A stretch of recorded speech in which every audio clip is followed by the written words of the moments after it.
Halo, ketemu lagi dengan Heru di Chemistry Tutori. Kali ini kita akan membahas tentang reaksi-reaksi yang ada di kimia. Ada beberapa istilah yang harus dipahami dulu dalam reaksi kimia, di mana zat yang menghasilkan sesuatu itu disebut sebagai reaktan, atau zat yang bereaksi disebut sebagai reaktan, sementara hasilnya itu disebut sebagai produk. Reaktan itu ada di sebelah kiri dan sementara produk ada di sebelah kanan. Nah, di sini ada beberapa lambang-lambang ya. Di sini contohnya reaksi pertama adalah CO2 ditambah 2O menjadi glukosa ditambah O2. Ini adalah reaksi fotosintesis.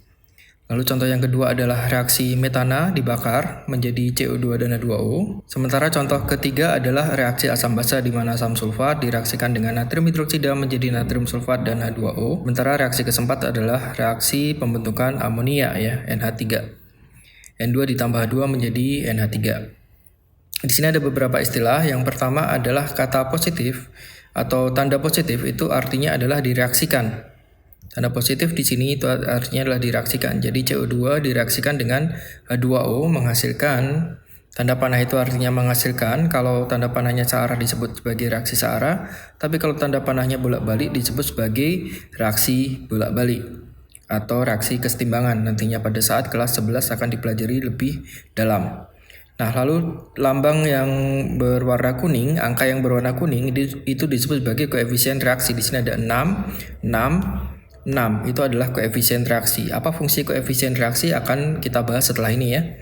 Lalu selanjutnya adalah di sini ada lambang-lambang yang berwarna putih, solid, gas, liquid, lalu ada satu lagi aqueous. Apa itu koefisien? Coba kita perhatikan di sebelah sini. Koefisien adalah angka yang digunakan untuk menyamakan jumlah atom di kiri dan jumlah atom di kanan. Sekarang coba kita perhatikan jumlah karbon di kiri ada 6 di sini. C-nya 6. Di sebelah kanan C-nya juga ada 6. Lalu hidrogennya ada 12 dari sini, 2 dikali 6 ya. Di sini artinya adalah H2O-nya ada 6. Terus berarti di sini hidrogennya ada 12 dari sini. Oksigennya itu ada 12 ditambah 6 dari sini, 6 kali 2, 12 ditambah dengan 6 dari sini. Nah, lalu di sebelah sini oksigennya ada 6 dari sini dan ditambah 12 dari sini. Begitu pula reaksi-reaksi yang lain ya. Di sini karbonnya 1, di sebelah kanan 1. Hidrogennya 4, di sebelah kanan 4. Oksigennya 4, di sebelah kanan ada 2 di sebelah sini dan 2 di sebelah sini. Jadi 4 juga sama. Reaksi ketiga juga sama. Jadi koefisien itu fungsinya adalah menyamakan jumlah atom di kiri dan di kanan supaya jumlahnya sama. Reaksi terakhir juga sama ya. Jumlah nitrogen dan hidrogennya di kiri dan di kanan itu sama. Oke. Nah, bagaimana cara menuliskan koefisien? Itu kita sebut sebagai penyetaraan reaksi kimia. Jadi sebenarnya penyetaraan reaksi itu adalah langkah terakhir setelah menuliskan reaksi. Jadi ditulis dulu reaksinya baru disetarakan. Terkadang di dalam soal itu reaksi kimia itu belum setara. Nah, bagaimana cara menyetarakannya? Pertama, cari senyawa yang paling rumit, lalu jadikan patokan. Yang kedua, samakan jumlah atomnya. Yang ketiga, tulis angka koefisiennya. Yang sudah ditulis itu dijadikan patokan selanjutnya. Lalu di sini ada beberapa syarat di mana hidrogen dan oksigen atom yang terakhir diperhatikan, jadi tidak diperhatikan dulu hidrogen dan oksigen. Molekul yang sudah ditulis koefisien dijadikan patokan dan angkanya tidak boleh dirubah lagi. Koefisien harus bilangan bulat dan sederhana. Mungkin kita langsung latihan soal aja. Ini bisa kalian screenshot. Kita lanjut ke latihan soal. Kita lihat di sini ada CH4, terus ada CO2. Senyawa yang paling rumit adalah CH4. Kenapa? Karena di sini C-nya 1, hidrogennya ada 4. Jadi di sini sergaris bawah, serkasih angka 1. Nah, di sini kita lihat karbonnya ada 1 di sebelah kiri, maka di sebelah kanan juga harus 1, maka kita tulis 1 juga koefisien CO2. Balik lagi sebelah kiri, yang sudah ditulis koefisien itu dijadikan patokan.